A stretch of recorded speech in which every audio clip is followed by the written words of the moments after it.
In this class, we will discuss some more important problems which is based on compound group of riveting process. Also, we will call it as a brackets. So, this is a problem, given problem. First, let us understand the given problem. The problem is design the diameter of a rivet for the joint as shown in figure. This is a given figure with respect to this problem as shown in figure. The allowable stress in the rivet is 100 Newton per mm square. Okay, allowable stresses for the rivet is 100 Newton per mm square. So this is a given problem. Here there is a load which is acting on this particular joint is 50 kilonewton at a distance of 1200 mm. Okay, so this is a given problem. So if you see that the geometrical view of this particular rivet is, so this is how we can indicate the geometrical view of this particular rivet. So in this problem also we need to find out the CG, both x bar as well as y bar we need to find out. Then we need to find out the length, and also we need to find out the angle, okay, between the primary secondary the direct shear as well as the secondary shear load, angle between the direct shear load as well as the secondary shear load. Then we need to find out the direct shear load on each rivet and secondary shear load on the rivets 1 2 3 4 5 6. Okay, here the problem is subjected to 6 number of rivets. Okay, so this is what we need to find out, and finally we need to find out the maximum resultant load, which is Fr max with respect to this okay, which one is the maximum the load, okay, out of these 6 rivets. Those are the we need to identify that which are the heaviest okay, the load taken rivets but in this particular problem. Afterwards we need to find out the diameter of the rivet by using the formula. Okay, so this is a problem which is subjected to okay, the riveted joints. For the brackets, first let us okay, find out the CG. First find out the CG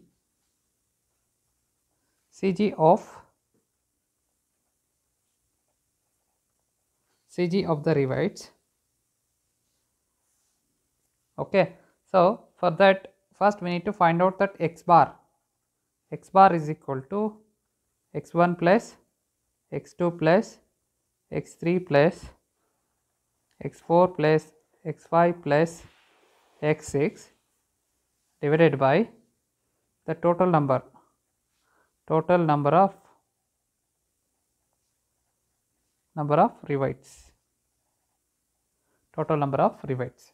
This is the x bar. So if you substitute that values, we know that x bar, okay, so this is a with respect to, always you need to consider this as an origin. So from that you need to consider okay, x axis. So you need to identify that what is the value of x1, x2, x3. So for x1, x2, x3, so if we talk about that, so x1 is equal to 120 plus x2 also will get 120 plus x3 also 120 plus x3 also 120. Okay, same way if you substitute that value 120 plus 120 plus 120 plus x4, again it's 0 plus x5 0. Okay, because it is in the direction. So here same thing, because we need to consider this as a origin. With respect to this we need to find out that x1, x2, x3 at what distance, which should be at 120. Okay, so plus 0 divided by how many number of rivets we have? 6 number of rivets we have. Okay, if you simplify that, we'll get 60 mm. If you simplify this, you get 60 mm. This is called an x bar. Same way we need to simplify the y bar. So y bar is equal to, so here only we will solve, y bar is equal to y1 plus y2 plus y3 plus y4 plus y5 and y6, total number of rivets. total number of rivets. If we substitute that values with respect to this, okay, so y1, so now we need to find out this as a reference, and from this we need to consider this. So 150 plus 80, okay, 150 plus 80 will get y1 is equal to 150 plus this as a we need to consider this as a reference.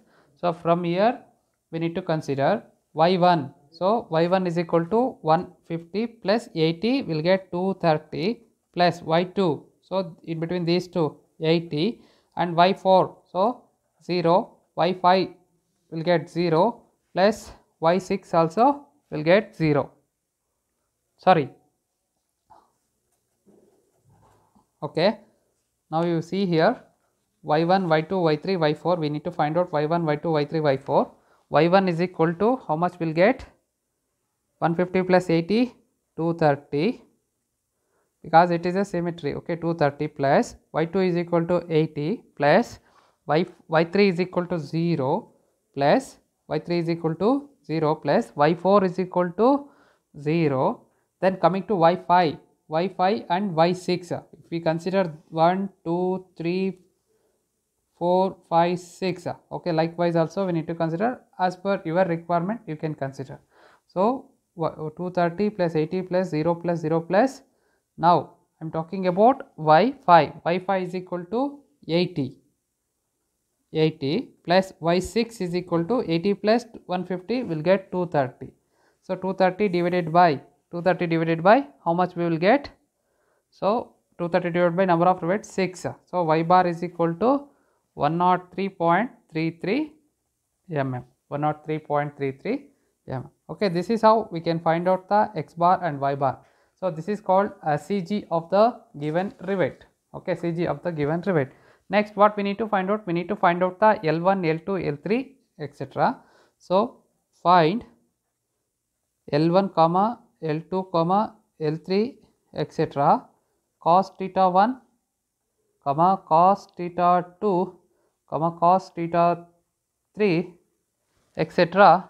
Okay, we need to find out. First, we need to find out the value and E we need to find out. First, we need to find out the value of E. E is nothing but a, for example, you can see here, this is a load which is acting at a distance of 1200 mm, but it is not exactly coincide with the CG. So from here the distance between, okay, so here in between these two rivets is 120. So 120 plus 60. Okay, so here from here 120 plus 60. So sorry, 120 minus 60 or 1200 plus 60. How much we will get? 1200. E is equal to 1200 plus 60. So we will get E is equal to 1260 mm. 1260 mm. This is called the value of E, that nothing but an eccentricity, the load which is acting on that particular the rivet joint. Next, we need to find out the L1. So L1 is equal to, now we need to find out, this is the L1, this is the CG. From here the distance between the CG and the rivet 1, so that we will call it as an L1. So with respect to this, we need to find out the X as well as the Y. So we know that value of X.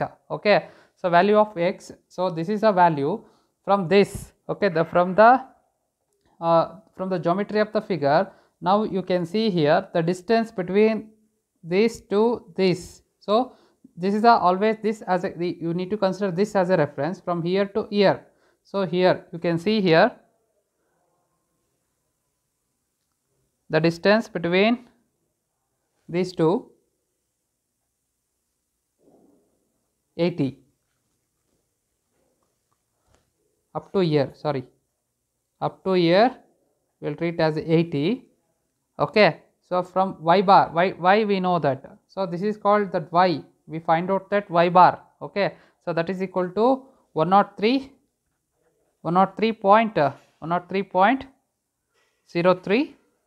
103.33 mm.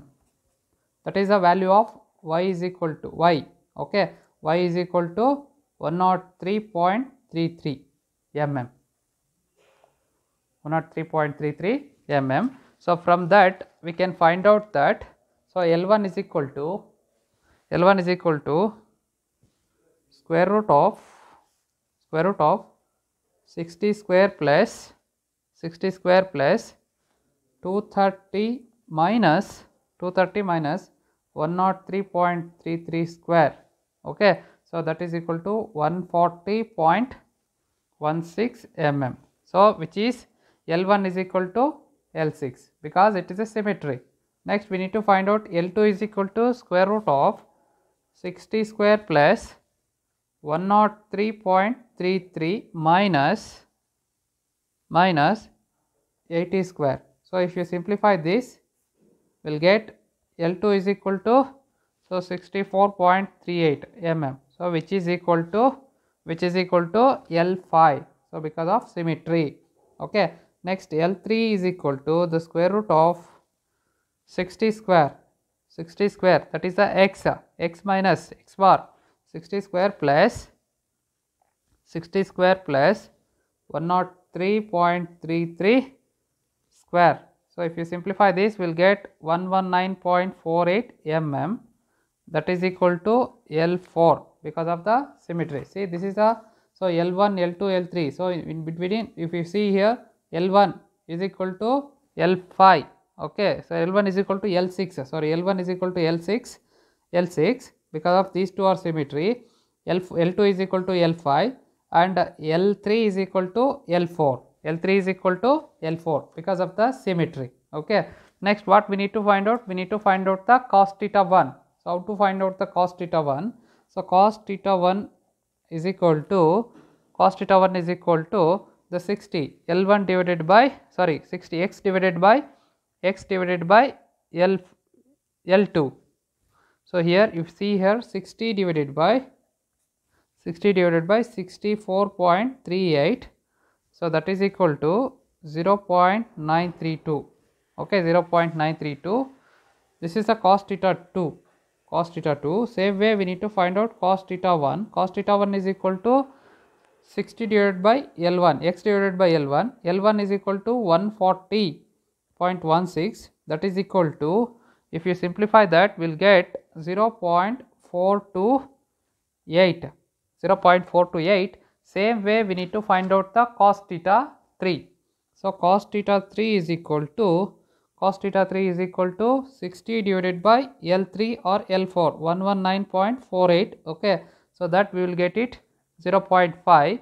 But same way, because of symmetry, so L3 is equal to L4, L2 is equal to L5, L1 is equal to L6. So what we will get? So we'll get the same value but in negative, but the value is negative. So same way, cos theta 4 is equal to 180 minus cos inverse of 60 divided by L4 or it is nothing but in L3, that is 119.48. okay, so if you simplify this, we'll get 120 degree. So cos 120 is equal to 0.5, so which is minus 0.5. so cos theta 4 is equal to minus 0.5. so cos theta 5 is equal to so minus 0.932, and cos theta 6 is equal to minus 0.428.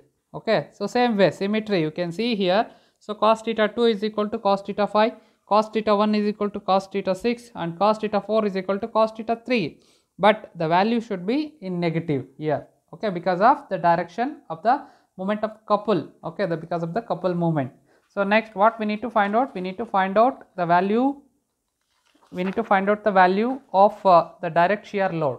The direct shear load. How to find out the value of direct shear load? We know the formula, which is FD is equal to total load divided by number of rivets.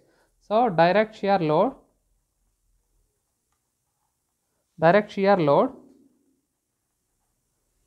is the parameter we need to find out here. So what is the equation or formula we will use? FD. So FD is equal to total load divided by the number of rivets. we know that value for total load, that is equal to 50 kilonewton, 50 into 10 to the power 3 Newton divided by number of rivets 6.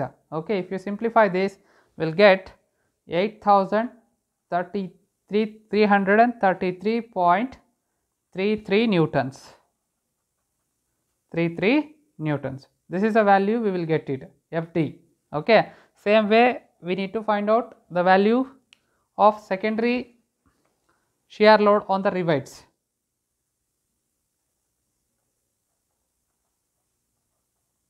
Secondary shear load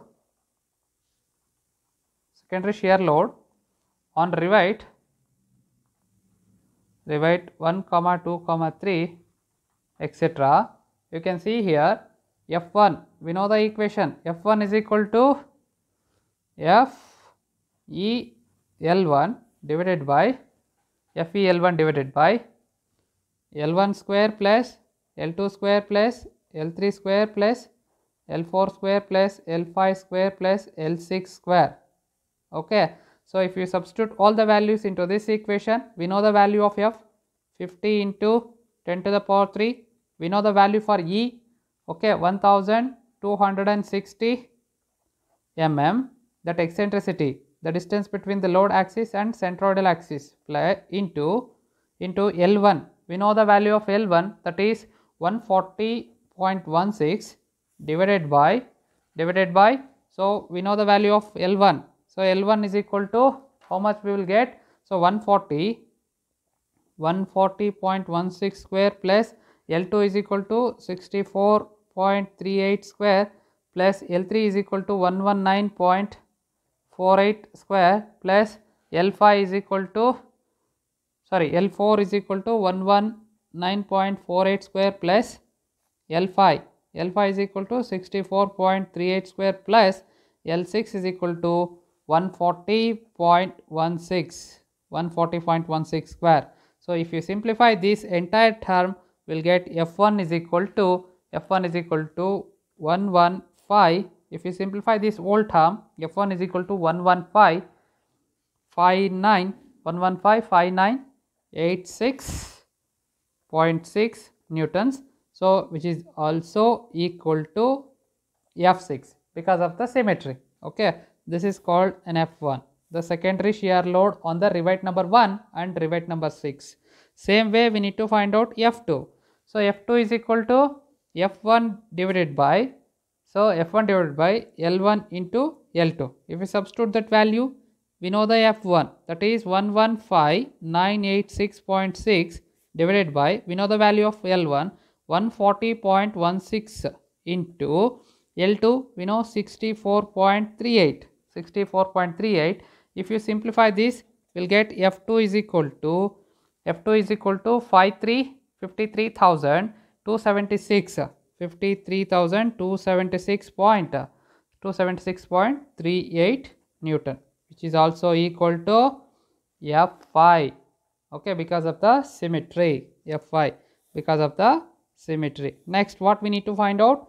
We need to find out the value of F3. So F3 is equal to, so F1 divided by L1 into L3. F1 divided by L1 into L3. If you substitute that value, we know the value for F1, 1,15,986.6 Newton divided by, we know the L1, 140.16 mm into, we know the value of L3, 119.48. Okay, if you simplify this, we'll get F3 is equal to 98,873.3 newtons, which is also equal to F4 because of the symmetry. So this is the secondary, okay, secondary shear load on rivet number 1, 2, 3, 4, 5, 6. Okay, so because of symmetry, we can find out F1 is equal to F6, F2 is equal to F5, and F3 is equal to F4. Okay, this is how we can find out the secondary shear load. Next, what we need to find out? We need to find out the maximum resultant load. So with respect to this given problem, so maximum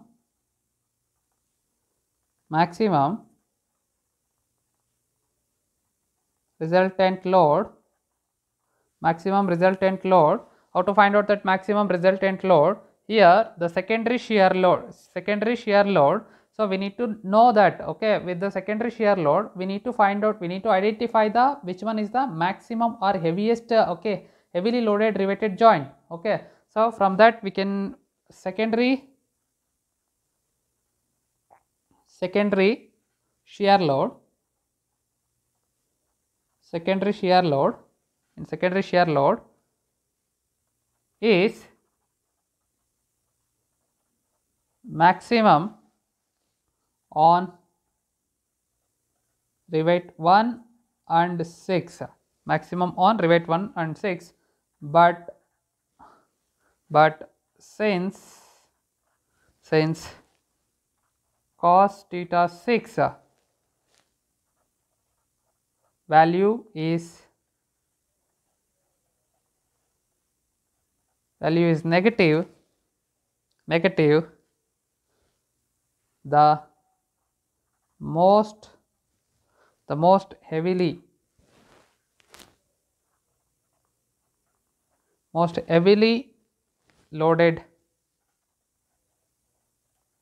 heavily loaded rivet is 1. Okay, so with this we need to find out Fr maximum. Fr maximum is equal to square root of F1 square plus Fd square plus F1 2 times of F1 Fd cos theta 1.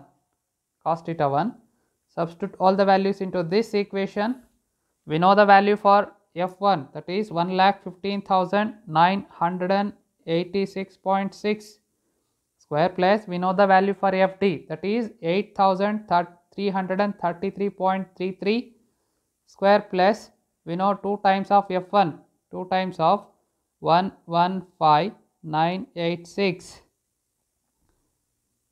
into Fd 833.3 into cos theta 1 is equal to 0.428. Okay, so if you simplify this, Fr maximum is equal to 119790.26 newtons. With this we can find out diameter of the rivet.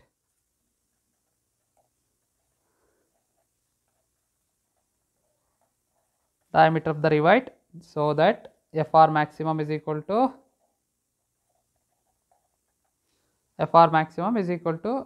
pi by 4 d square into tau. So we know the value for Fr maximum, that is 119790.26 is equal to 5 by 4 into d square. We don't know that, d square we need to find out, into the allowable stresses which is given in the problem, that is 100 Newton per mm square. If you simplify this, d is equal to 39.05 mm. D is equal to 39.05 mm. From the table number 13.2, from the table number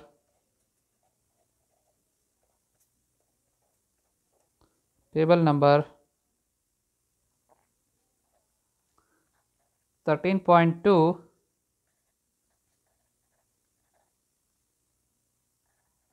standard diameter of rivet. Standard diameter of the rivet, D is equal to 42 mm. Next to this value. Okay, this is the given problem.